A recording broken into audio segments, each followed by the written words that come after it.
त्यांना वारंवार संधी देऊन त्यांनी ई-KYC केलं नाही। 1,65,00,000 बहिणींनी ई-KYC केलं, त्यामुळे त्या पात्र ठरल्या, त्यांना रेग्युलर कुठलाही खंड न पडता पैसे मिळतात। काहींनी ई-KYC केलं नाही। अनेक लाखो बहिणींचं त्या ठिकाणी असं लक्षात आलं की इन्कम टॅक्स पेई परिवार आहे, आपल्या याच्यात इन्कम टॅक्स पेई चालत नाही। लाडक्या बहिणी ज्या अपात्र ठरणार आहे साहेब, या संदर्भात यापूर्वीही क्लॅरिफिकेशन आलं आहे। रोज तीच बातमी काही लोक देतात, पुन्हा त्याच चर्चा करतात। पुन्हा एकदा सांगतो, त्याचे नियम आणि निकष होते, त्याची तपासणी CAG करतं। एकही पैसा नियम आणि निकषाच्या बाहेर जाऊन देता येत नाही। आपण योजना सुरू केल्यानंतर कोणाला त्रास होऊ नये म्हणून योजना सुरू केली, कारण इतक्या मोठ्या प्रमाणात तपासणी करणं हे महिन्यात, 2 महिन्यात, 4 महिन्यात शक्य नव्हतं। त्यानंतर आपण तपासणी सुरू केली। ई-KYC हा त्यातला महत्त्वाचा मुद्दा होता।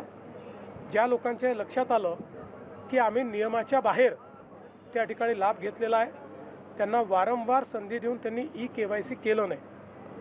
1,65,00,000 बहिणींनी ई-KYC केलं, त्यामुळे त्या पात्र ठरल्या, त्यांना रेग्युलर कुठलाही खंड न पडता पैसे मिळतात। काहींनी ई-KYC केलं नाही। अनेक लाखो बहिणींचं त्या ठिकाणी असं लक्षात आलं की इन्कम टॅक्स पेई परिवार आहे, आपल्या याच्यात इन्कम टॅक्स पेई चालत नाही।